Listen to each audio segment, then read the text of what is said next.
जय हिंद दोस्तों, इग्नो वाला फौजी यूट्यूब चैनल में आपका स्वागत है। आज हम बात करेंगे BEGS 185 के जून 2024 के सोल्ड क्वेश्चन पेपर के बारे में, जो कि 100 मार्क्स का क्वेश्चन पेपर होगा और 3 घंटे का आपको टाइम मिलेगा।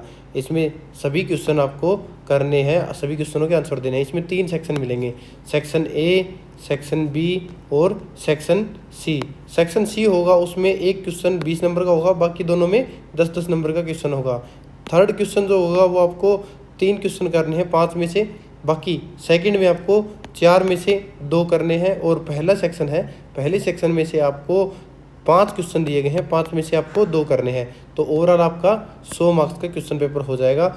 सारे क्वेश्चन इजी हैं, जो मैंने आपके प्रीवियस ईयर के 3 आपको करवा चुका हूं मैं, 3 sold question paper.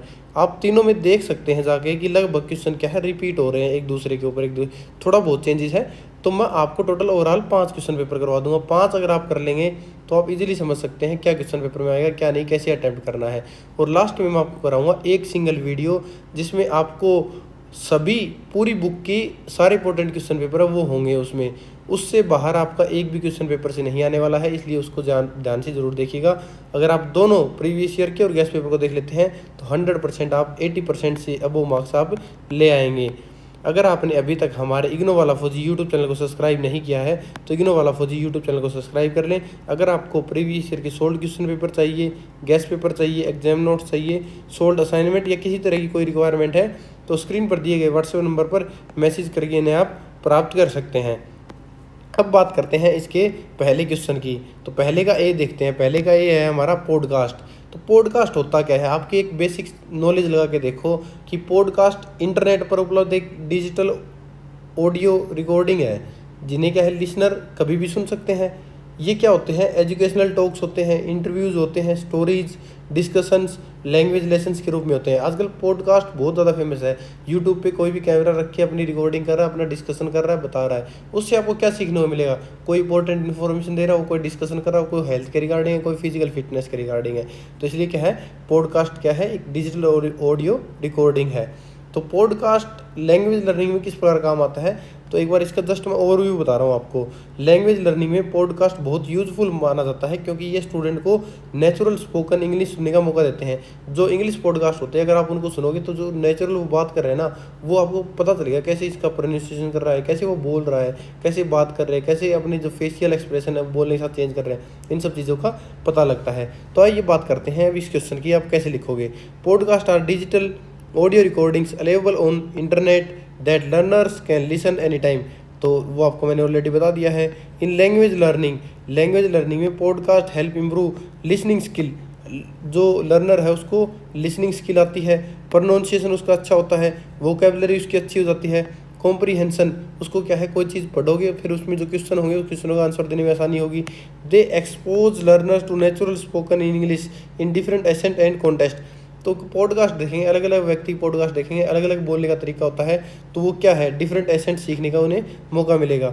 Educational podcast such as BBC learning English और ESL series provide graded content suitable for different levels. तो इसमें क्या होता है, आप जो पॉडकास्ट देख रहे हो ना, अलग अलग लेवल के पॉडकास्ट होते हैं। तो जैसे जैसे आप देखोगे आप अपना लेवल अप भी कर सकते हो और अपने लेवल के हिसाब से कंटेंट को देख सकते हो जो कि आपको सुटेबल करता हो। Learners can replay episodes. Learner क्या है, बार बार उन्हें रिप्ले कर सकते हैं, पॉज कर सकते हैं, प्रैक्टिस कर सकते हैं उनके साथ बोलकर, एट देयर ओन पेस, अपने खुद के पेस पर। मेकिंग लर्निंग फ्लेक्सिबल, जिससे क्या है लर्निंग फ्लेक्सिबल हो जाती है। एंड सेल्फ डायरेक्टेड, जिससे क्या होती है, सेल्फ डायरेक्टेड हो जाती है लर्निंग, कि मैं खुद कितना सीखना चाहता हूँ, मेरा क्या गोल है, मेरा क्या टारगेट है। Teacher can assign podcast as a homework. Teacher क्या कर सकता है, एक पॉडकास्ट को एज ए होमवर्क भी बता सकता है और क्लासरूम लिसनिंग टास्क भी दे सकता है। फॉलोड बाय डिस्कशन और क्विज, क्या है, डिस्कशन और क्विज के तौर पे क्लासरूम में लिसनिंग टास्क भी दे सकता है। Podcast also encourage autonomous learning. Autonomous learning क्या होती है, जब स्टूडेंट खुद के रिस्पॉन्सिबिलिटी पे खुद की गोल डिसाइड करके खुद क्या करता है, लर्निंग करता है, लिसनिंग करता है। Because student can access them on mobile phones any time. Podcast को मोबाइल फ़ोन पर कभी भी एक्सेस किया जा सकता है, तो ये इजी एक्सेसिबल है। They are specially useful for improving fluency. तो ये क्या यूज़फुल होते हैं, फ्लुएंसी बनाने में, अंडरस्टैंडिंग रियल लाइफ कम्युनिकेशन करने में बहुत ज़्यादा हेल्पफुल होते हैं। अब देखते हैं पहले का बी। पहले का बी क्या बोलता है, रिसर्च टूल क्या है जो कि हमें हेल्प करते हैं लर्निंग में। तो रिसर्च टूल का पहला इंट्रोडक्शन देखते हैं। रिसर्च टूल आर डिजिटल और traditional resources use to collect, analyze and interpret information. तो रिसर्च टूल डिजिटल और ट्रेडिशनल रिसोर्सेज होते हैं जो इंफॉर्मेशन को कलेक्ट करते हैं, उनको एनालाइज करते हैं और इंटरप्ट करते हैं इंफॉर्मेशन को। ठीक है, तो रिसर्च टूल वे डिजिटल और या ट्रेडिशनल रिसोर्सेज हो गए जिनका उपयोग इन्फॉर्मेशन को कलेक्ट करने के लिए, एनालाइज करने के लिए, इंटरप्ट करने के लिए किया जाता है। ये टूल स्टूडेंट और टीचर को रिलायबल इंफॉर्मेशन प्रदान करते हैं। तो इसकी ये हो गई डेफिनेशन। इसके क्या एग्जाम्पल है, in education they include search engine जैसे कि गूगल, क्रोम, अमेजोन, कुछ भी हो गया जो सर्च इंजन है, Google scholar, online journals, database, surveys, questionnaires and citation tools. तो इस प्रकार क्या है, जो Google scholar, online journals, database, surveys, questionnaires, इस प्रकार क्या है, ये सर्च इंजन है हमारे जिस पर हम जाकर सर्च कर सकते हैं। These tool help student and teachers accessible reliable academic content quickly. तो इसकी मदद से स्टूडेंट क्या कर सकते हैं कि ये इजीली एक्सेसिबल होते हैं और जो एकेडमिक कंटेंट है वो इजीली उनके पास रीचेबल होते हैं। फॉर लैंग्वेज लर्निंग, लैंग्वेज को लर्निंग करने के लिए research tool sport vocabulary building. तो रिसर्च टूल क्या करते हैं, वोकेबलरी बिल्डिंग को सपोर्ट करते हैं। राइटिंग असाइनमेंट्स, असाइनमेंट लिखने में आसानी आती है, उसमें हेल्प करते हैं। जो प्रोजेक्ट वर्क कर रहे हो आप उसको करने में आसानी आती है और उसमें वो हेल्पफुल होते हैं। Tools like Grammarly help in grammar checking. जो ग्रामली होता है वो ग्रामर चेक करने में हेल्प करता है कि आपकी ग्रामर गलत है या नहीं है। While Zotero helps in managing reference. तो जोइट्रो होता है वो रेफरेंस को मैनेज करने में हेल्प करता है। जो रिसर्च टूल होते हैं इन्हांस, क्या इन्हांस करते हैं हमारे अंदर, क्रिटिकल थिंकिंग करने को हमें आगे बढ़ाते हैं, इन्हांस करते हैं। एकेडमिक राइटिंग करने में हेल्प करते हैं। इंडिपेंडेंट लर्निंग करने में हमारी मदद करते हैं कि हम इंडिपेंडेंट लर्न कर सकते हैं ऑनलाइन विदाउट किसी हेल्प के, फिजिकल क्लासरूम अटेंड किए बिना। They also ensure accuracy and authenticity. वो क्या करते हैं, एक्यूरेसी और ऑथेंटिसिटी को भी करते हैं इन एजुकेशनल वर्क में। तो इस प्रकार क्या है, जो रिसर्च टूल है वो हमारी हेल्प करते हैं लर्निंग प्रोसीजर में। तो अगर आप इसकी मैं एक मोटा मोटी आपको मैं बताऊं तो इसके टाइप है रिसर्च टूल के। पहला है सर्च इंजन, दूसरा है जो ऑनलाइन जर्नल जो डाटाबेस है, क्योंकि जो स्कॉलरली आर्टिकल है, रिसर्च पेपर प्रोवाइड करते हैं, वो क्या करते हैं, ऑनलाइन जर्नल और डाटाबेस है वो हेल्प करते हैं। कोई सर्वेज हो गया, कोई सर्वे किया है, कोई क्वेश्चनरीज होगी, कोई क्वेश्चन है तो वो हेल्प करते हैं। जो साइटेशन और रेफरेंस टूल है ये रेफरेंस मैनेज करने और जो बिब्लियोग्राफी है उसको बनाने में मदद करते हैं। जो ग्रामर है और राइटिंग टूल है वो ग्रामर को करेक्ट करते हैं और राइटिंग लिखी हुई चीज़ें उनको करेक्ट करते देते हैं। जो रिसर्च टूल है उनका रोल क्या है लैंग्वेज लर्निंग में, इसकी बात करें तो वोकेबलरी बिल्डिंग होती है, राइटिंग असाइनमेंट होते हैं, प्रोजेक्ट वर्क होते हैं, एकेडमिक रीडिंग होती है, ग्रामर इम्प्रूवमेंट होते हैं। इसकी बात करें इसके फ़ायदे क्या है रिसर्च टूल के, तो इसकी जो इन्फॉर्मेशन है, एडवांटेज की बात कर रहा हूँ मैं। एडवांटेज क्या होंगे, क्विक एक्सेस टू इन्फॉर्मेशन, दूसरा कौन सा हो गया, इम्प्रूव क्रिटिकल थिंकिंग, तीसरा enhance rate academic writing, fourth sport independent learning, fifth ensure accuracy and authenticity. तो ये हमारे कुछ इसके क्या है एडवांटेज हैं कि इसके रिसर्च टूल के। अब बात करते हैं हमारे सी टाइप के क्वेश्चन की कि सोशल नेटवर्किंग किस प्रकार हमारी हेल्प करती है एक इंग्लिश लर्निंग टूल की तरह। तो सोशल नेटवर्किंग ऐसे ऑनलाइन प्लेटफॉर्म है जहाँ लोग क्या करते हैं, कम्युनिकेट करते हैं, इन्फॉर्मेशन शेयर करते हैं, इंटरेक्ट करते हैं और कोलैबोरेट करते हैं। जैसे कि फेसबुक, इंस्टाग्राम, व्हाट्सअप या एक्स, जिसे पास्ट में ट्विटर हैंडल बोला जाता था। तो सोशल नेटवर्किंग को एजुकेशन में जोड़ते हैं। Social networking refers to online platform such as Facebook, Instagram, WhatsApp, X, जिसे पास्ट में ट्विटर बोला जाता था, that allow users to communicate and share content in education. Social networking, sports, collaborative learning, communication, engagement, जो मैं ऑलरेडी आपको बता चुका हूँ। Student can discuss topic, share notes, participate in group learning activities. Student क्या कर सकते हैं, ऑनलाइन क्या कर सकते हैं, कोई टॉपिक डिस्कस कर सकते हैं, नोट्स शेयर कर सकते हैं, पार्टिसिपेट कर सकते हैं कोई ग्रुप लर्निंग एक्टिविटीज़ में। जो लैंग्वेज लर्नर बेनिफिट है, अगर कोई किसी में आप पार्टिसिपेट कर सकते हो इंग्लिश लैंग्वेज लर्निंग में, कोई कन्वर्सेशन में या फिर कोई इनफॉर्मल राइटिंग में, तो वो हमें रियल लाइफ में बहुत ज़्यादा हेल्प करती है। तो ये हमारे कुछ बेनिफिट है सोशल नेटवर्किंग के इन लर्निंग में। तो पहला इसमें अगर मैं बेनिफिट की बात करूं कि कौन कौन से बेनिफिट है, तो आप नोट करते जाइएगा जैसे जैसे मैं आपको बताता जाऊँ। पहला इसका बेनिफिट है कोलैबोरेटिव लर्निंग। जो हम एक दूसरे के सहयोग से करते हैं, हेल्प से करते हैं। तो स्टूडेंट एक साथ मिलकर काम करेंगे, कोई प्रोजेक्ट बनाएंगे, डिस्कशन करेंगे, ग्रुप टास्क करेंगे। तो ये पहला हो गया कोलैबोरेटिव लर्निंग। दूसरा बेनिफिट क्या है? Easy communication. टीचर और स्टूडेंट एनी टाइम कनेक्ट कर सकते हैं, तो इजी कम्युनिकेशन होता है। तो व्हाट्सअप ग्रुप और टेलीग्राम चैनल और फेसबुक ग्रुप्स के थ्रू इसमें जुड़ सकते हैं। थर्ड हमारा क्या हो जाएगा इसमें? थर्ड की बात करें तो लैंग्वेज प्रैक्टिस। थर्ड है language practice. Language learners real conversation में इंग्लिश प्रैक्टिस करते हैं, तो ये थर्ड हो गया। फोर्थ इसमें है शेयरिंग लर्निंग मटेरियल्स। हम जो हमारे लर्निंग मटेरियल्स हैं उनको शेयर कर सकते हैं, पीडीएफ में, वीडियोज़ में, असाइनमेंट में, नोट्स में इजीली शेयर कर सकते हैं। अगला है पांचवा हमारा है इसमें बेनिफिट इंटरेक्टिव लर्निंग है। स्टूडेंट क्या है, कमेंट कर सकते हैं, चैट कर सकते हैं, डिस्कशन कर सकते हैं और एक्टिव पार्टिसिपेशन होती है इससे। तो ये हमारा पांचवा बेनिफिट। अब छठा बेनिफिट फ्लेक्सिबल लर्निंग है। स्टूडेंट मोबाइल फ़ोन से कहीं भी लर्निंग कंटिन्यू कर सकते हैं। स्टूडेंट क्या करेंगे, मोबाइल फ़ोन से कहीं भी जाकर पढ़ सकते हैं। तो ये हमारे कुछ इसके बेनिफिट है जो कि हमने देखे। परंतु इसके क्या है, आल्सो इसमें डीमेरिट्स हैं। डीमेरिट्स क्या है इसके? पहला जो हमने पिछले क्वेश्चनों में कर भी रखी है, पहला इसमें डीमेरिट्स है, डिस्ट्रैक्शन होता है। इसमें क्या है, अब स्टूडेंट पढ़ाई के बजाय इंटरटेनमेंट में लग जाएगा, रील स्क्रॉल करने लग जाएगा, यूट्यूब की शॉर्ट्स स्क्रॉल करने लग जाएगा, तो डिस्ट्रैक्शन होता है। दूसरा डीमेरिट्स है इसमें misuse of social media. Fake information फैलाएंगे, इनअप्रोप्रिएट कंटेंट का खतरा रहता है, तो ये दूसरा है। थर्ड इसमें टाइम वेस्ट होता है। अब रील स्क्रॉल कर रहे हो, 2-3 घंटे हो गए लगातार आपको करते हुए, आपको पढ़ने का टाइम था आपने वेस्ट कर दिया, 2-3 घंटे आप पकड़ते तो आपका सिलेबस कवर होता, आप आसानी से पढ़ पाते, आप एग्जाम में अच्छा स्कोर कर पाते, लेकिन आपने टाइम वेस्ट कर दिया। ये क्या है, इसके डीमेरिट्स हैं।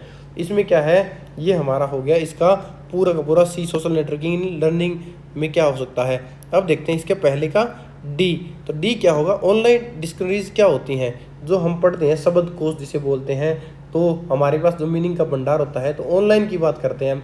Online dictionaries web based tool होते हैं। क्या है, जो आपने कभी सोचा होगा, आपने कभी देखा होगा, गूगल पे कभी कभी ट्राई किया होगा, तो आप किसी का मीनिंग सर्च करते हैं तो कई वेबसाइट आती है, ऑनलाइन डिक्शनरीज होती हैं, उन पर जाकर वर्ड सर्च करते हैं तो आपको उसका मीनिंग दिखाई देता है। वो आपको बोल के ही बताते हैं कि ये वर्ड कौन सा है, उसका प्रोनाउंसिएशन करके बताते हैं।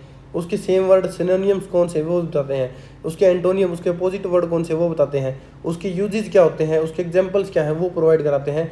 तो ये ऑनलाइन डिक्शनरीज के कुछ बेनिफिट हैं। इसके एग्जांपल की बात करूँ कि कौन कौन से ऑनलाइन डिक्शनरीज हमारे पास हैं, तो Oxford, Cambridge, Mariam Webster dictionaries हमारे पास अवेलेबल है। तो इसके क्या, अब बात करते हैं इसके फीचर की, कि हमारे पास इसके क्या क्या फीचर हैं, क्या क्या कर सकते हैं। पहला फीचर है, जो मैं बताता हूँ वो नोट करते जाना। इसके फीचर की बात करते हैं। पहला फीचर है इसमें meaning of the words, word का मीनिंग बताया जाता है। दूसरा इसमें कौन सा होता है, सिनोनियम्स, एंटोनियम, दूसरा हो गया। तीसरा इसका प्रोनाउंसिएशन करके बताते हैं कि कैसी प्रोनाउंसिएशन होती है, इसकी बोल के बताएंगे। ऑडियो प्रोनाउंसिएशन उपलब्ध होती है जिससे स्टूडेंट सही प्रोनाउंसिएशन सीखते हैं कि इसको क्या बोलना है। इसका फोर्थ बताऊं तो आपको एग्जाम्पल सेंटेंस, कि इस जो वर्ड दिया गया है उसको सेंटेंस में यूज़ करके बताएंगे कि रियल लाइफ में सेंटेंस कैसे यूज़ होते हैं। पांचवा इसके बात करूँ तो ट्रांसलेशन फीचर होता है। इसको कुछ डिक्शनरीज ट्रांसलेशन फैसिलिटी भी देती है, हिंदी को इंग्लिश में, इंग्लिश को हिंदी में कन्वर्ट कर देती है। तो ये हमारे क्या होगा, इसके फीचर हैं। अब बात करूँ मैं इसके एडवांटेज क्या है, तो इसके एडवांटेज की बात करूँ कि इसका पहला एडवांटेज क्या है। पहला एडवांटेज है फास्ट एंड इजी एक्सेसिबल। आप अगर हार्ड कॉपी में जाके सर्च करोगे तो उसकी वर्ड को देखना पड़ेगा कहाँ पर है, वो कहाँ पर नहीं है। ऑनलाइन आपको डायरेक्ट वर्ड करना है, वो सर्च इंजन में सर्च करना है, आपको फास्ट एंड ईजी एक्सेसिबल होगा। तो पहला कौन सा है, फास्ट एंड ईजी एक्सेसिबल, क्योंकि फास्टर होता है, ईजियर होता है और एनी टाइम एक्सेसिबल होता है। दूसरी बात करें, दूसरा बेनिफिट क्या है, एडवांटेज क्या है, वोकेबलरी डेवलपमेंट होती है, नए वर्ड सीखने को मिलते हैं, वोकेबलरी इंप्रूव करने में मदद मिलती है। तो ये हमारा दूसरा हो गया वर्ड डेवलपमेंट। इसमें थर्ड बेनिफिट की बात करें तो इम्प्रूव प्रोनाउंसिएशन। हमारी प्रोनाउंसिएशन बेनिफिट इम्प्रूव होती है क्योंकि ये बोल के बताता है कि राइट प्रोनाउंसिएशन इसका क्या है। फिर फोर्थ हमारा क्या है, हेल्प इन राइटिंग स्किल। तो ये करेक्ट स्पेलिंग है वो बताता है और प्रॉपर वर्ड यूजेज सीखने में मदद मिलती है। तो ये क्या करता है, हेल्प इन राइटिंग स्किल्स। पांचवी बात करूँ तो इसकी में बेटर कंप्रीहेंशन होता है, जो कठिन वर्ड होते हैं उसका मीनिंग तुरंत समझ में आ जाता है और क्या है, जो पैराग्राफ पैसेज है उसके इजीली हम आंसर, क्वेश्चन के आंसर दे पाते हैं। इसका छठा कौन सा है, useful for ESL learner. ESL क्या होता है, ESL के बारे में बताऊं तो English as a second language learners के लिए ये बहुत ज़्यादा यूज़फुल है, क्योंकि इसकी वर्ड मीनिंग बताता है, प्रोनाउंसिएशन बताता है, सिंपल एक्सप्लेनेशन होती है, इसके एग्जांपल दिए जाते हैं। तो इस प्रकार ये क्या है, इस क्वेश्चन का हमारा आंसर है। अब बात करते हैं यूट्यूब के बारे में। यूट्यूब की अगर इंक्लूड करें हम कि एज ए लर्निंग डिवाइस की तरह काम करें तो कैसे लेंगे। तो यूट्यूब एक क्या है, वीडियो शेयरिंग प्लेटफॉर्म है। मैं क्या कर रहा हूँ, आपको क्लास पढ़ा रहा हूँ, ऑडियो रिकॉर्ड कर रहा हूँ, इसको वीडियो शेयर कर रहा हूँ, आप पढ़ रहे हैं, वो नॉलेज गेन कर रहे हैं, उसके थ्रू क्या लर्न कर रहे हैं वो आप पे डिपेंड करता है। इंग्लिश लैंग्वेज की बात करें तो इंग्लिश लर्न कर रहे हैं आप इससे। तो यूट्यूब एक वीडियो शेयरिंग प्लेटफॉर्म है जहाँ एजुकेशनल, एंटरटेनमेंट, इंफॉर्मेशन वीडियो उपलब्ध होती है। लैंग्वेज लर्निंग में यूट्यूब बहुत ही एक यूज़फुल टूल है। क्यों, ये कैसे यूज़फुल है, क्योंकि यूट्यूब पर लर्नर्स ग्रामर सीखते हैं, वोकेबलरी सीखते हैं, प्रोनाउंसिएशन सीखते हैं, कम्युनिकेशन स्किल सीखते हैं। ये इनसे जुड़ी वीडियो देखकर बहुत ज़्यादा लर्निंग में हेल्पफुल होते हैं। तो जैसे एजुकेशनल चैनल एग्जांपल्स दे सकता हूँ कि जैसे इंग्लिश की मान लो तो BBC लर्निंग इंग्लिश हो गया या TED एजुकेशन हो गया। तो इस प्रकार क्या है, आप हमारे चैनल का एग्जांपल ले सकते हैं, इग्नो वाला फौजी क्या एजुकेशन में हेल्प करता है। तो इस प्रकार क्या है, यूट्यूब एक वीडियो शेयरिंग प्लेटफॉर्म है जो इसमें बहुत ज़्यादा हमें फ़ायदा देता है। इसके बात करें कि अब ये होगी इसकी डेफिनेशन, इससे हमें क्या बेनिफिट मिलता है। इसकी बेनिफिट की बात करें तो पहला बेनिफिट ऑडियो विजुअल लर्निंग। तो ये क्या होता है, वीडियोज़ में हमें साउंड मिलती है, इमेज मिलती है, सबटाइटल मिलते हैं, एनिमेशन मिलते हैं, जिससे कॉन्सेप्ट आसानी से हमें समझ में आते हैं। तो पहला बेनिफिट मिल गया ऑडियो विजुअल लर्निंग। दूसरा है इम्प्रूव लिसनिंग स्किल। ये क्या करता है, लिसनिंग स्किल को इम्प्रूव करता है कि स्टूडेंट क्या होते हैं नेटिव स्पीकर की इंग्लिश को सुनते हैं, कोई बोल रहा था उसकी, जिससे क्या है लिसनिंग कॉम्प्रीहेंशन इम्प्रूव हो जाती है। अगला है बेटर प्रोनाउंसिएशन, की प्रोनाउंसिएशन बेटर कौन सी होती है, सही लर्नर सही प्रोनाउंसिएशन और एसेंट सीख सकते हैं कि जो लर्नर होंगे वो उसे सुनेंगे तो वो खुद बोलने की ट्राई करेंगे, प्रैक्टिस करेंगे तो प्रोनाउंसिएशन बेटर होगी। अगला है वोकेबलरी डेवलपमेंट होगी, वीडियो से नए वर्ड और एक्सप्रेशन सीखने का मौका मिलता है तो वोकेबलरी डेवलपमेंट होती है। अगला इसमें आता है हमारा सेल्फ पेस्ड लर्निंग। तो सेल्फ लर्निंग करने को मिलती है, खुद वो वीडियो पॉज कर सकता है, रिप्ले कर सकता है, रिपीट कर सकता है, बार बार कर सकता है। तो सेल्फ पेस्ड लर्निंग हमें करने को मिलती है। अगला इसमें है इंगेजिंग क्लासरूम लर्निंग हमें देखने को मिलती है, क्योंकि जो टीचर्स होते हैं यूट्यूब वीडियो का यूज़ करके लेसन्स को इंटरेक्टिव बनाते हैं, इंटरेस्टिंग बनाते हैं, इंगेजिंग बनाते हैं, उसमें जो अपने एनिमेशन है वो डालते हैं, इमेजेस डालते हैं, इस प्रकार यूज़ करते हैं। तो इंगेजिंग क्लासरूम लर्निंग मिलती है। अगला है हमारा exposure to real life communication. वो क्या है, learners real life English conversation और डिफरेंट एसेंट से सुनते हैं तो वो उसको क्या है एक्सपोजर होता है टू रियल लाइफ कम्युनिकेशन। अगला इसमें हमारा स्पोर्ट ऑटोनोमस लर्निंग। तो ये क्या ऑटोनोमस लर्निंग क्या होता है कि मैं मेरी पढ़ाई खुद कर रहा हूँ विदाउट एनी टीचर, ओनली उसकी गाइडेंस ले सकता हूँ टीचर की, बाकी मेरे पास कोई वो नहीं है, उसे बोलते हैं ऑटोनोमस लर्निंग। जो कि मैंने पहले क्वेश्चन में बता चुका हूँ कि ऑटोनोमस लर्निंग होती क्या है। तो student any time anywhere videos देखकर सेल्फ लर्निंग कर सकते हैं। तो autonomous as a self learning होता है, तो ये बहुत ही बड़ा काम आता है। मल्टी मोड लर्निंग क्या होता है, जो यूट्यूब देखकर उसके visual, auditory, textual learning modes को कंबाइन करता है, उसे बोलते हैं मल्टी मोड लर्निंग। तो ये एज ए हमारा यूट्यूब लर्निंग हो गया कि हम उससे कैसे कर सकते हैं। तो पहले क्वेश्चन हमारा कंप्लीट होता है। अब देखते हैं इसका क्वेश्चन नंबर 2। क्वेश्चन नंबर 2 में 4 दे रखे हैं, 4 में से आपको 2 आंसर देने हैं, लेकिन हम सबकी प्रैक्टिस कराएंगे आपको, चारों के चारों करेंगे हम। तो सेकंड का ए हमारा क्या है, visual motor difficulties and sports strategies क्या है इसमें। तो जैसे कि बात करें विजुअल मोटर डिफ़िकल्टीज़ क्या होती हैं, आँखों और हाथों की मूवमेंट के बीच में सही तालमेल का न होना विजुअल मोटर डिफ़िकल्टीज़ बोलते हैं। यानी बच्चा जो देखता है उसे सही तरीके से लिखने, ड्रा या कॉपी करने में कठिनाई महसूस करता है, उसे बोलते हैं विजुअल मोटर डिफ़िकल्टीज़। तो visual motor difficulties refers to the problem in coordinating visual perception, जो हमें दिखाई दे रहा है विद हैंड मूवमेंट्स, और जो हम हाथों के मूवमेंट कर रहे हैं उसके बीच में सही तालमेल न बैठना। Learners with such difficulties struggles in activities like writing. तो इस प्रकार के स्ट्रगल में जो एक्टिविटीज़ होती है like writing, drawing, copying from the board and organizing written work, तो इसे बोलते हैं विजुअल मोटर डिफ़िकल्टी। जिससे क्या होता है, हम किसी जो चीज़ हमें बताई गई है, जो हम विजुअल देख रहे हैं, उसको हाथों से न कर पाना। This affect there academic performance, तो ये क्या करता है, उनकी एकेडमिक परफॉर्मेंस को ख़राब करता है, specially in language learning where handwriting and visual comprehension are important. जहाँ पर क्या है, हैंड राइटिंग और विजुअल कॉम्प्रीहेंशन बहुत ज़्यादा ज़रूरी होते हैं। तो सीखने वालों को जो प्रॉब्लम होती है, फेस होती है लर्नर के लिए, उसके बारे में बात करेंगे। तो पहली प्रॉब्लम कौन सी होती है, writing issue, poor hand writing. तो हैंड राइटिंग का ख़राब हो जाना, स्लो राइटिंग स्पीड का होना, स्लो राइटिंग स्पीड हो जाएगी हमारी, वर्ड्स के बीच में प्रॉपर स्पेस का ना होना, क्या बोलते हैं, इसे राइटिंग प्रॉब्लम्स बोलते हैं। और दोबारा हमें क्या इसमें प्रॉब्लम होती है कॉपी करने में, जो बोर्ड में लिखा है उस पर देख के लिखने में दिक्कत होती है, डायग्राम्स को कॉपी करने में परेशानी होती है। जो ऑर्गेनाइजेशन प्रॉब्लम होती है, जैसे कि रिटर्न वर्क को प्रॉपरली अरेंज न कर पाना, और फॉलोइंग रिटर्न इंस्ट्रक्शन, जैसे कि लिखा हुआ है रिटर्न इंस्ट्रक्शन तो लिखित निर्देशों को समझने और फॉलो करने में कठिनाई महसूस होती है। यह समस्या इंटेलिजेंस की कमी नहीं होती बल्कि आई हैंड कोऑर्डिनेशन की समस्या होती है, तो इसे बोलते हैं visual motor difficulties. These problem are not related to intelligence but to coordination between the eyes and hands. ये प्रॉब्लम क्या है, इंटेलिजेंस से रिलेटेड नहीं है, बल्कि आईज जो आप देखती हैं आपकी आंखें, और जो हाथ आप उसको देखकर मूवमेंट करते हैं, उसके बीच में कोऑर्डिनेशन को लेकर है। तो इस चीज़ को ठीक करने के लिए टीचर आपकी क्या हेल्प कर सकता है, क्या इसमें रेमेडीज हो सकते हैं।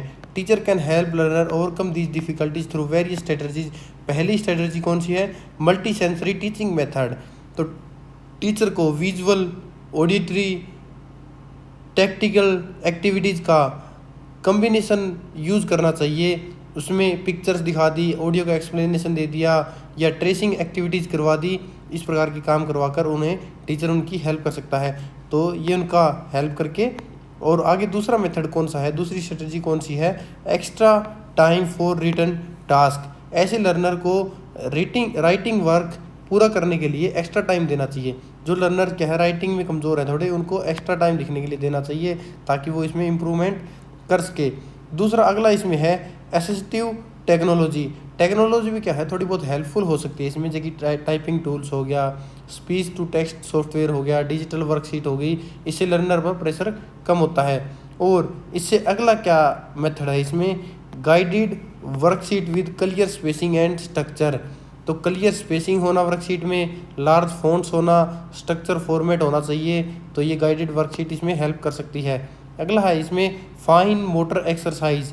हैंड कोऑर्डिनेशन इंप्रूव करने के लिए ट्रेसिंग करना, कलरिंग करना, ड्राइंग शेप्स बनाना, हैंड राइटिंग प्रैक्टिस करना, ये सारी चीज़ें क्या है, फाइन मोटर एक्सरसाइज हैं, जिससे क्या है राइटिंग और हैंड मूवमेंट क्या है, जो माइंड कंडीशन विजुअल हमारा जो दिखता है और हाथ का मूवमेंट है वो कंट्रोल हो जाएगी उससे।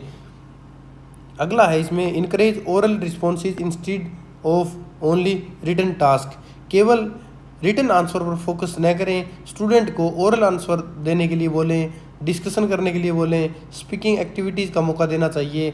इससे क्या होगा, इनकरेज ओरल रिस्पॉन्सेज हमें देखने को मिलेगा। अगला है इसमें रीइंफोर्समेंट। पॉजिटिव रीइंफोर्समेंट क्या होता है, टीचर को पेशेंस रखना चाहिए, इनकरेजमेंट देना चाहिए, स्मॉल अचीवमेंट्स पर उसको प्रेज करना चाहिए कि शाबाश बेटे और अच्छा आप कर सकते हो, आपने बहुत अच्छा किया, आज बहुत अच्छा था, बहुत इंप्रूवमेंट थी। इस प्रकार क्या है उसका कॉन्फिडेंस बढ़ जाता है।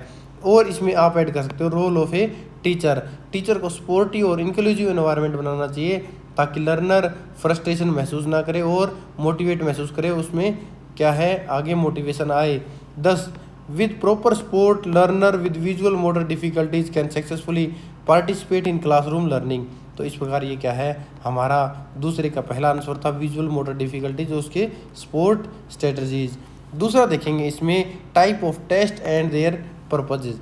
ये हम पिछली जो 2 क्वेश्चन थे शुरुआत के उसमें हम ऑलरेडी कर चुके हैं, फिर भी आपको इसमें मोटे तौर पे बता दूंगा कि आपको क्या क्या करना है।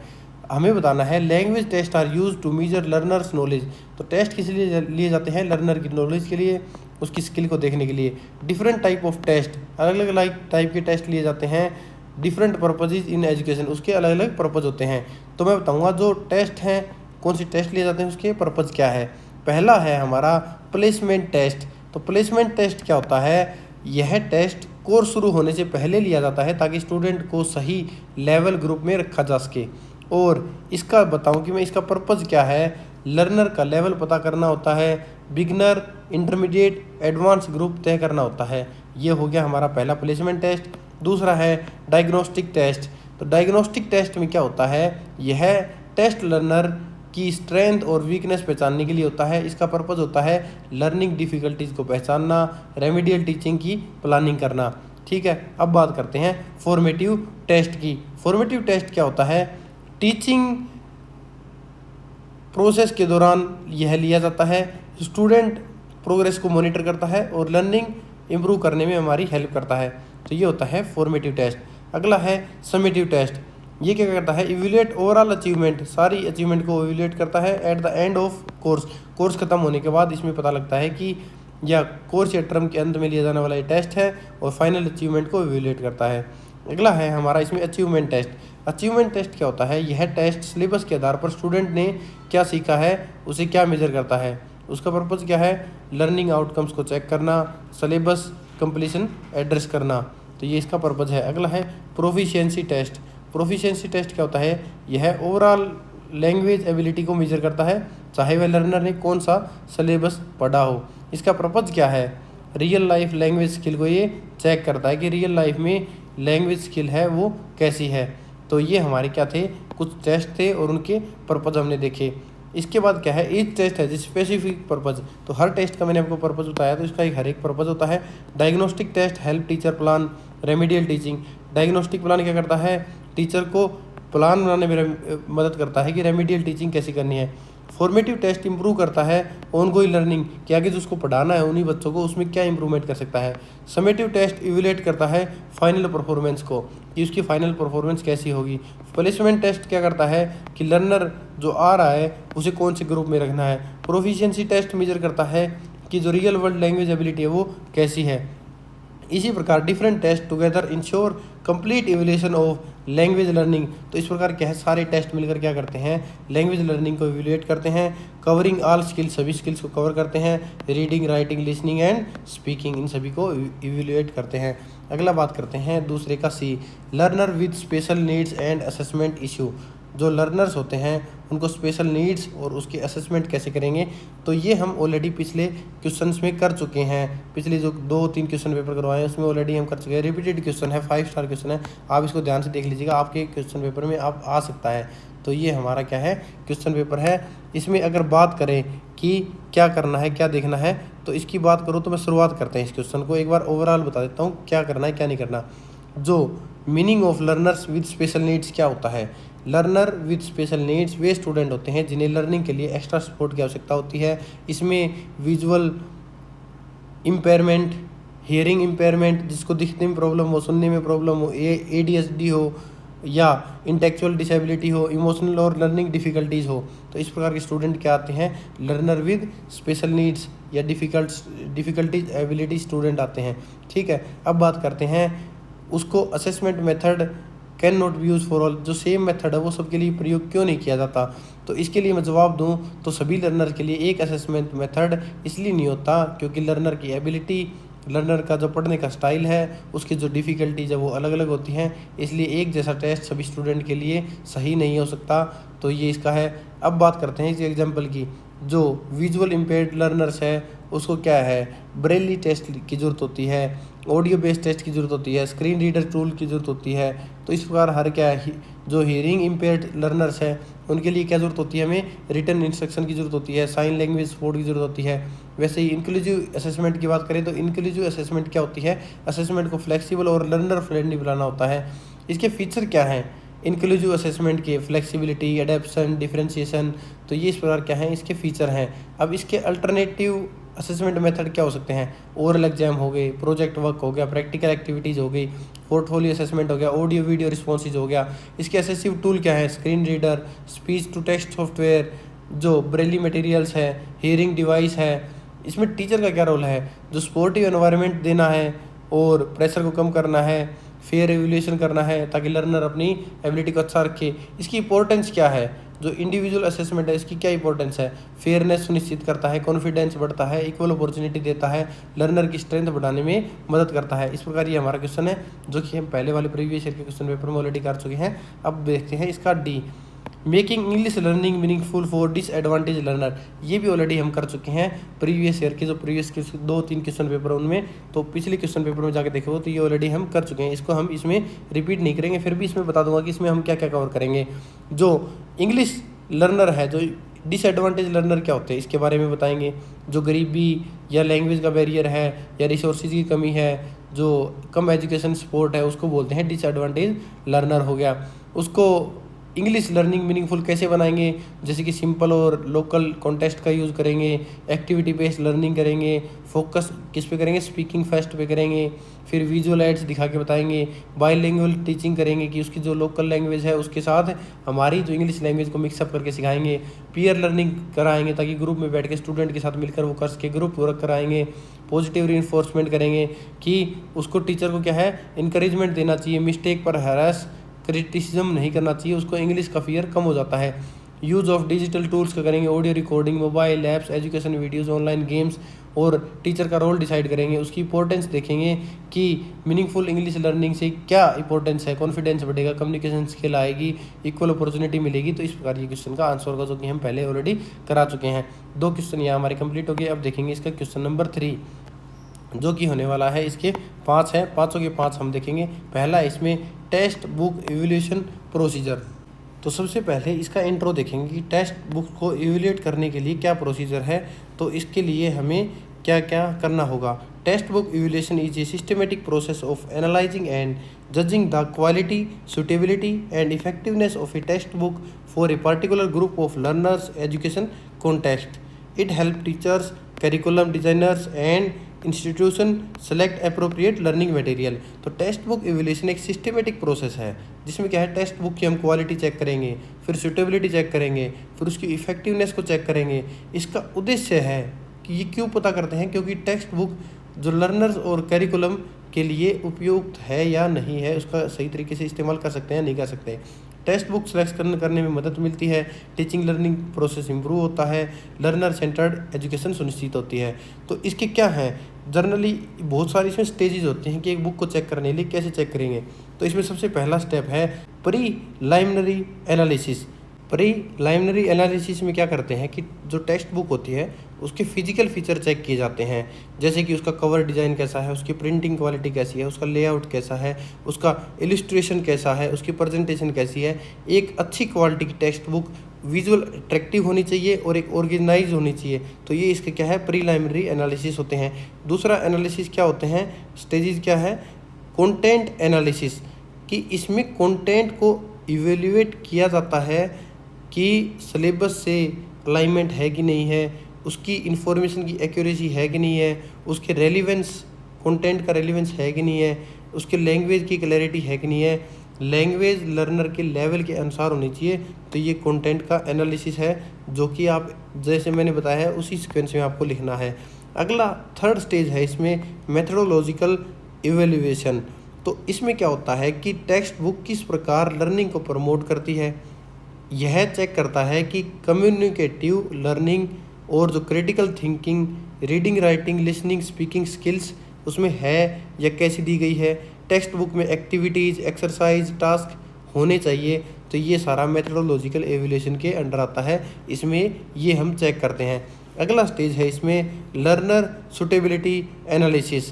तो टेक्स्ट बुक लर्नर की ज़रूरत के अनुसार होनी चाहिए कि लर्नर कैसा है, एज अप्रोप्रिएटनेस है कि नहीं, उसमें एज के अनुसार, उसका प्रोफिशिएंसी लेवल के अनुसार वो बुक है कि नहीं है, कल्चरल बैकग्राउंड उसमें है कि नहीं है, लर्नर का इंटरेस्ट बन रहा है या नहीं बन रहा है, या फिर फेडअप कंटेंट दे रखा है उसमें।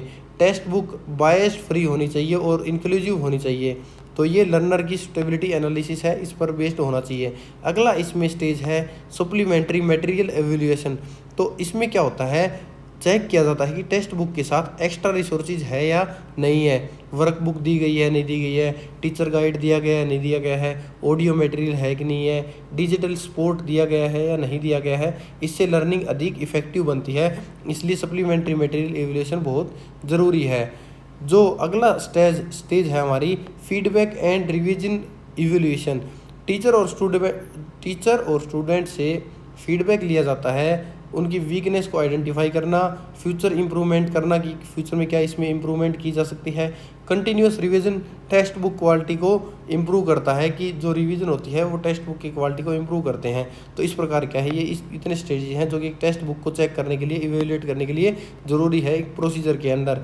तो अब इसकी बात करें तो text book evaluation is a comprehensive process that ensure learning material are effective, relevant, learner centred.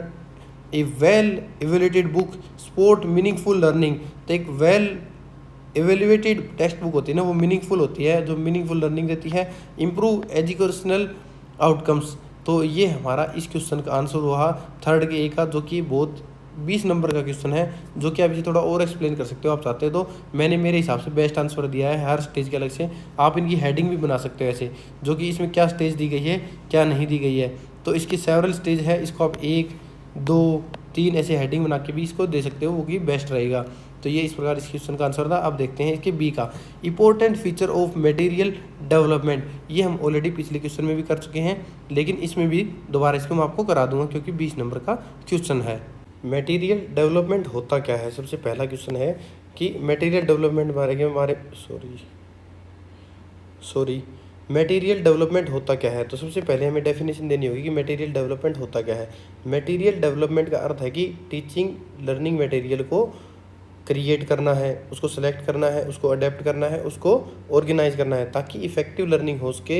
इसके लिए एग्जांपल मैं आपको बताऊं तो text book, worksheet, audio video material, digital resources और एक्टिविटीज़, ये सारे क्या है इसके एग्जांपल हैं जो कि एक मटेरियल डेवलपमेंट के लिए है। तो इसका इंट्रोडक्शन क्या है, refers to the process of creating, selecting, adapting and organise learning material for effective teaching and learning. Good material are essential for achieving language learning objective. तो ये इस क्वेश्चन का क्या हो गया, इंट्रो हो गया। अब बात करते हैं इसके इंपॉर्टेंट फीचर क्या है मटेरियल डेवलपमेंट के। तो इसके इंपॉर्टेंट फीचर की बताऊं तो पहला इंपॉर्टेंट फीचर है लर्नर सेंटर्डनेस। लर्नर सेंटर्डनेस क्या होता है, मटेरियल लर्नर की नीड के हिसाब से, इंटरेस्ट के हिसाब से, प्रोफिशिएंसी लेवल के अनुसार होना चाहिए। स्टूडेंट को एक्टिवेट पार्टिसिपेशन का मौका मिलना चाहिए। तो इसलिए जो भी मटेरियल होगा वो लर्नर सेंटर्डनेस होना चाहिए। अगला है हमारा सेकंड इसमें ऑथेंटिसिटी। ऑथेंटिसिटी में मतलब मटेरियल में रियल लाइफ लैंग्वेज यूज़ करना है। उसके एग्जाम्पल होंगे जैसे कि dialogue, newspaper, advertisement, real conversation. इससे लर्नर क्या होगा, प्रैक्टिकल लैंग्वेज सीखता है, तो उसकी ऑथेंटिसिटी होना बहुत ज़रूरी है। अगला है इसमें क्लैरिटी एंड सिंप्लिसिटी। जो इंस्ट्रक्शन है, जो एक्सप्लेनेशन है वो एकदम इजी होनी चाहिए, क्लियर होनी चाहिए, अंडरस्टैंडेबल होनी चाहिए। विशेष रूप से ईएसएल लर्नर्स के लिए सिंपल लैंग्वेज होना ज़रूरी है। तो ईएसएल क्या होता है, English as a secondary language होती है। तो जैसे कि इसमें क्लैरिटी की बात करूँ, आप मेरा क्वेश्चन पढ़ रहे हो, अगर आपको इसको पढ़ के आप इजीली समझ पा रहे हो तो मतलब ये क्या है, क्लियर है। सिंपल ईजी है, आपको समझने में आसानी हो रही है, क्योंकि जैसे क्लियरिटी एंड सिंपलिसिटी है, इसको मैं पढ़ के बताता हूँ। आर आल्सो इम्पोर्टेंट, ये बहुत ज़रूरी है। Instruction, explanation and task should be easy to understand. क्या होने चाहिए, इंस्ट्रक्शन, एक्सप्लेनेशन और टास्क इजी और अंडरस्टैंडेबल होनी चाहिए, specially for English as a second language. जो स्टूडेंट की पहली लैंग्वेज अलग होती है, जैसे तमिलनाडु में तमिल होती है, कर्नाटका में कन्नड़ होती है, उसकी सेकेंड लैंग्वेज इंग्लिश होती है। तो ये बहुत ज़रूरी है, इसमें क्लैरिटी और सिंप्लिसिटी होना ज़रूरी है। अगला क्या है इसमें, स्किल इंटीग्रेशन। तो स्किल इंटीग्रेशन में बताएं तो मटेरियल केवल एक स्किल पर फोकस न करके रीडिंग, राइटिंग, लिसनिंग, स्पीकिंग, चारों स्किल इसमें शामिल होनी चाहिए। तो इसमें स्किल इंटीग्रेशन होना बहुत ज़रूरी है। अगला इसमें क्या है, फ्लेक्सिबिलिटी। फ्लेक्सिबिलिटी, गुड मटेरियल होगा वो टीचर को क्लासरूम नीड्स के अनुसार उसे मॉडिफाई कर पाएगा। जैसे कि डिफरेंट लर्नर लेवल होंगे और क्लासरूम सिचुएशन होंगी और टीचिंग मेथड होंगे, उसके अनुसार क्या है, जैसी रिक्वायरमेंट हो वैसे उस मटेरियल को ढाला जा सके और इजीली स्टूडेंट्स को पढ़ाया जा सके, जो कि एक लर्निंग में बहुत ज़्यादा आसानी लाए। अगला इसमें है इंगेजमेंट एंड मोटिवेशन। तो मटेरियल इंटरेस्टिंग होना चाहिए, जिससे क्या है, स्टूडेंट इंगेज हो जाए, लर्नर इंगेज हो जाए, और मोटिवेशन होना चाहिए, उसे वो मोटिवेट करता रहे, डिमोटिवेट ना करे। इसमें क्या होंगे, visuals, games, activity, stories, interactive task होंगे, जो क्या है इंगेजमेंट और मोटिवेशन में हेल्प करेंगे। अगला इसमें है कल्चरल रेलिवेंस। तो कल्चरल रेलिवेंस क्या होता है, मटेरियल लर्नर की कल्चर और बैकग्राउंड का सम्मान करते हैं। जो मटेरियल होगा हम पढ़ रहे हैं वो क्या करेगा, जो लर्नर की कल्चर है और उसका जो बैकग्राउंड है उसकी एक सेल्फ रिस्पेक्ट करेगा, उसमें लगेगा कि भाई हाँ ये इसकी सम्मान कर रहा है, ये बायस्ड नहीं होगा, स्टीरियोटाइप्स नहीं होने चाहिए, ये अनबायस्ड होने चाहिए। जो कल्चरल एलिमेंट्स हैं वो अनबायस्ड होने चाहिए और स्टीरियोटाइप्स नहीं होने चाहिए। अगला है इसमें इंटरेक्शन एंड कम्युनिकेशन। जो मटेरियल कोलैबोरेटिव लर्निंग को बढ़ावा दे, जो मटेरियल कोलैबोरेटिव लर्निंग को बढ़ावा दे। कोलैबोरेटिव लर्निंग क्या होती है, ग्रुप वर्क हो गया, पेयर वर्क हो गया, डिस्कशन हो गया, रोल प्ले हो गया, इससे क्या है कम्युनिकेशन स्किल इंप्रूव होती है। तो इंटरेक्शन एंड कम्युनिकेशन हो गया। अगला है इसमें असेसमेंट कंपोनेंट्स। तो असेसमेंट कंपोनेंट्स क्या होते हैं, मटेरियल में एक्सरसाइज, क्विज, प्रैक्टिस होगी, जैसे प्रैक्टिस टास्क दे दिया कोई, या सेल्फ असेसमेंट होनी चाहिए। इससे क्या है, प्रोग्रेस चेक होती है। तो असेसमेंट कंपोनेंट बहुत ज़रूरी है, जिससे स्टूडेंट की एबिलिटी पता कर सके कि स्टूडेंट कैसा चल रहा है, क्या सही तरीके से पढ़ पा रहा है, उसमें क्या कमजोरी है, तो उसको कैसे ठीक करना है। तो ये एक गुड मटेरियल के कुछ क्वालिटीज़ थी। अब देखते हैं गुड मटेरियल की इंपॉर्टेंस क्यों है। क्योंकि लर्निंग को आसान बनाते हैं, मोटिवेशन बढ़ाते हैं, कम्युनिकेशन को इम्प्रूव करते हैं, और जो डाइवर्स लर्नर है उनको सपोर्ट करते हैं। तो 10 effective material develop ensure that learning resources are meaningful, engaging, stable for diverse learner, ultimately improving language acquisition. तो ये इस क्वेश्चन का हमारा आंसर होगा, जो कि बिल्कुल ईजी है। मैं पहले भी करवा चुका हूँ कि मटेरियल डेवलपमेंट के जो क्या है और उसके फीचर क्या क्या हो सकते हैं। तो हमने इसका एक एक करके इसके फीचर भी देखे हैं और मटेरियल डेवलपमेंट को देखा। अब देखते हैं मटेरियल एडेप्शन प्रोसीजर क्या होते हैं। मटेरियल एडेप्शन प्रोसीजर होता क्या है। मटेरियल एडेप्शन का अर्थ है कि एग्जिस्टिंग टीचिंग मटेरियल है उसको लर्नर की ज़रूरतों के अनुसार उसे मॉडिफाई करना, ताकि लर्नर को लर्निंग आसान बनाना, लर्निंग नीड्स हैं उनको पूरा करना, जो क्लासरूम की सिचुएशन है उसके हिसाब से मटेरियल को बदलना। इससे क्या होगा कि जो लर्नर की एबिलिटी है, लैंग्वेज लेवल है, इंटरेस्ट है, लर्निंग स्पीड है, उसे स्टैंडर्डाइज मटेरियल के हिसाब से थोड़ा बहुत चेंज करके उसके लर्नर के लिए सुटेबल बनाना। तो ये क्या होता है, मटेरियल एडेप्शन होता है। तो इसका इंट्रो क्या होगा, material adaptation refers to modifying existing teaching material to suit learner needs, कि जो हमारे पास एग्जिस्टिंग टीचिंग मटेरियल है उसको थोड़ा बहुत चेंज करके लर्नर्स के हिसाब से सूटेबल बनाना, उसकी नीड लेवल लर्निंग कॉन्टेक्स्ट के हिसाब से। It is an essential skill for teacher, यह बहुत इसेंशियल स्किल है टीचर्स के लिए, स्पेशली इन डाइवर्स क्लासरूम, जिसमें बहुत सारे बच्चे हैं, अलग अलग लेवल के हैं, अलग अलग उनकी नीड्स हैं। अब इसकी बात करते हैं कि इसके प्रोसीजर क्या होंगे, इसके स्टेप क्या होंगे मटेरियल एडेप्शन के। तो पहला स्टेप है नीड एनालिसिस। तो आवश्यकताओं का विश्लेषण हो गया, नीड एनालिसिस। सबसे पहले टीचर लर्नर की ज़रूरतों को पहचानता है, where the teacher identify learner ability, interest, language level and learning difficulties. तो टीचर क्या पहचानेगा, लर्नर की एबिलिटी, इंटरेस्ट, लैंग्वेज लेवल और learning difficulties. This help in deciding what changes are required, ये क्या मदद करेगा कि उसमें मटेरियल में उसे क्या चेंज करना है। दूसरा स्टेप क्या है, selection of material, where suitable text book, worksheet, digital resources are chosen based on curriculum objective. Curriculum objective क्या होता है, आपका पाठ्यक्रम की इस बुक में हमें क्या क्या पढ़ाना है, उसके हिसाब से उसे स्टेबल वर्कशीट, उसके डिजिटल रिसोर्सेज और बहुत सारे मटेरियल है वो उसे सेलेक्ट करने, तो सिलेक्शन ऑफ मटेरियल आ जाएगा।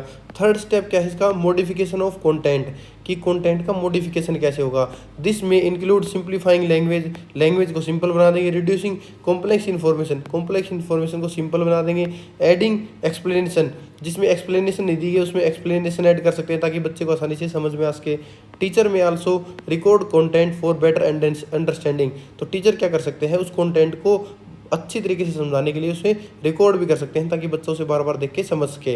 फोर्थ स्टेप क्या है, एडिशन ऑफ सपोर्टिव मटेरियल, जहाँ पर मटेरियल है उसमें कुछ बच्चों की एक्स्ट्रा हेल्प करने के लिए कुछ एक्स्ट्रा मटेरियल ऐड कर दिया जाता है, जैसे कि pictures, example, audio clips, real life context, to make learning easier and more engaging, ताकि पढ़ाई को आसान बनाया जा सके और उसको इंटरेस्टेड बनाया जा सके। पांचवा स्टेप क्या है, डिलीटेशन और ओमिशन, कि जो अननेसेसरी पार्ट है, जो डिफ़िकल्ट पार्ट है, उन मटेरियल को हटा दो ताकि उसमें कन्फ्यूज़न ना पैदा हो और वो लर्नर को लर्निंग करने में आसानी हो। सिक्स स्टेप क्या है, task adaptation, where exercise are modified, वहाँ पर क्या है, एक्सरसाइज को मॉडिफाई किया जाता है ताकि एग्जाम्पल के तौर पर बताऊँ तो राइटिंग टास्क को चेंज करके किसमें स्पीकिंग एक्टिविटी में बदल दिया जाएगा कि इसको लिखो मत, इसको आप सुना दो क्वेश्चन को। फॉर वीकर लर्नर, ये सभी बच्चों के लिए नहीं, जो इस चीज़ में वीक है उसी के लिए। सेवन्थ स्टेप क्या है, इवोल्यूशन ऑफ अडेप्टेड मटेरियल, जो आपका अडेप्टेड मटेरियल है उसका इवोल्यूशन करना है, उसको बताना है कि उसमें क्या क्या चेंजेस हो सकते हैं। Where the teacher checks whether the changes has improved learning outcomes, जो आपने चेंज किए हैं उसमें आउटकम्स आए वो कैसे हैं, फेमिलियर है या नहीं है। और लास्ट में फाइनल में एट्थ हमारा है फीडबैक कलेक्शन, स्टूडेंट से क्या करना है, बहुत फीडबैक लेना बहुत ज़रूरी है to further refine adapted material, ताकि उस मटेरियल को और फर्दर रिफाइन किया जा सके। 10 मटेरियल एडप्शन इंश्योर, तो मटेरियल एडप्शन क्या करता है, इंश्योर करता है inclusivity, flexibility, effectiveness in teaching, teaching में फ्लेक्सिबिलिटी, इफेक्टिवनेस और इंक्लूसिविटी लाने के लिए।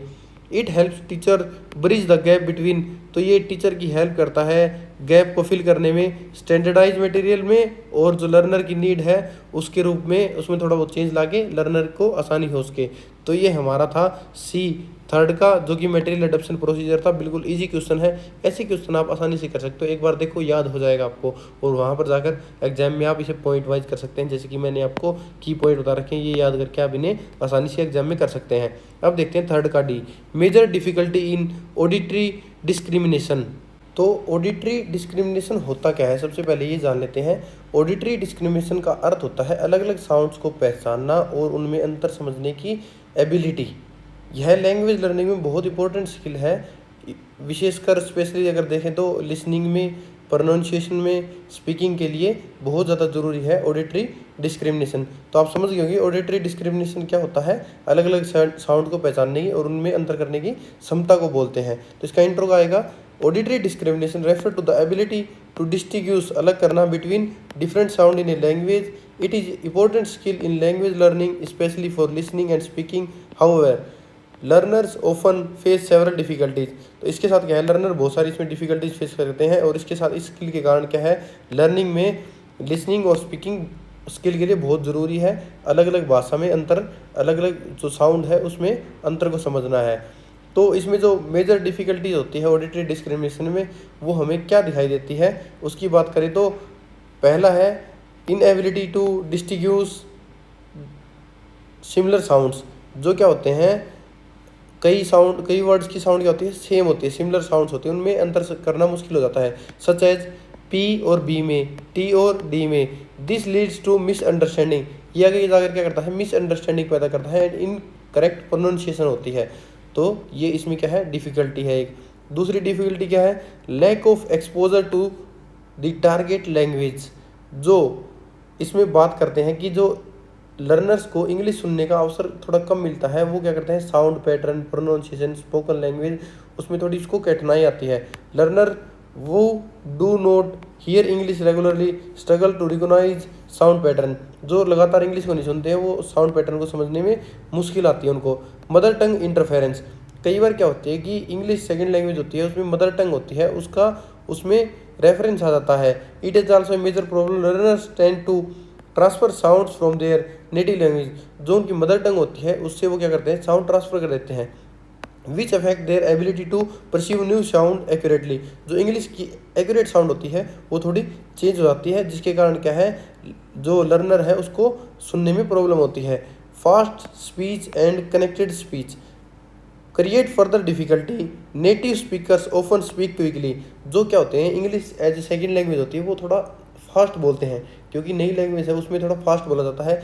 वो क्या करता है, लर्नर के लिए हार्ड हो जाता है for learners to identify individual words. तो उसमें जो वर्ड है कई बार मिक्सअप हो जाते हैं, अटैच हो जाते हैं, इस कारण क्या है, लर्नर को समझने में मुश्किलात आती हैं, मुश्किल होती है। अगला है इसमें लिमिटेड वोकेबलरी नॉलेज।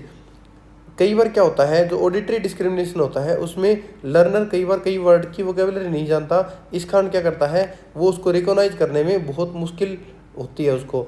अगला इसमें है poor listening habits and lack of concentration. क्या होता है, कईयों की लिसनिंग हैबिट बहुत कम होती है, वो सुनना कम पसंद करते हैं, कम सुनते हैं, और उनके पास क्या है, कंसंट्रेशन भी कम होती है कि लगातार बैठ के मैं इसकी बात सुनता रहूं।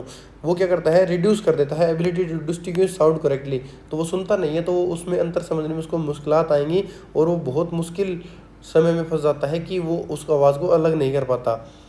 टू ओवरकम दिस डिफिकल्टीज, इन डिफिकल्टीज को ओवरकम करने के लिए टीचर क्या कर सकता है, ऑडियो ड्रिल करा सकता है, रिपीटिशन एक्सरसाइज करवा सकता है, मिनिमल पेयर एक्टिविटीज़ करा सकता है, मल्टीमीडिया टूल्स का इस्तेमाल करके, कि अलग अलग वीडियो वगैरह या फिर पॉडकास्ट वगैरह सुनवा के उनको उनकी हेल्प कर सकता है। Listening to songs, podcast and dialogues can improve skill. तो ये चीज़ें करके ये अपनी स्किल को इम्प्रूव कर सकते हैं। Auditory discrimination require continuous practice, auditory discrimination को कंटिन्यूस प्रैक्टिस की जरूरत है। Exposure to spoken language for effective improvement, effective improvement के लिए उनको लगातार प्रैक्टिस की जरूरत है। अगला क्वेश्चन है हमारा इसमें इम्पेरिकल एवेल्यूएशन। इम्पेरिकल एवेल्यूएशन होता क्या है, तो इसका मीनिंग है टीचिंग मटेरियल जो मेथड है या लर्निंग आउटकम्स का एवेल्यूएशन करके क्लासरूम डाटा और ऑब्जर्वेशन के आधार पर उसे इवेल्युएट करना, यह केवल थ्योरी पर आधारित नहीं होता बल्कि जो रियल परफॉर्मेंस है उस पर भी आधारित होता है। तो इसमें अगर आप बात करें तो एविडेंस और एक्चुअल क्लासरूम रिजल्ट का उपयोग करके लर्नर का एक्चुअल रिस्पॉन्स देखा जाता है, टीचिंग इफेक्टिवनेस देखी जाती है और रियल क्लासरूम परफॉर्मेंस देखी जाती है। जैसे कि इसमें बात करें empirical evaluation refer to the assessing teaching material, empirical evaluation का यूज़ करके जो टीचिंग मटेरियल है उसको असेस किया जाता है।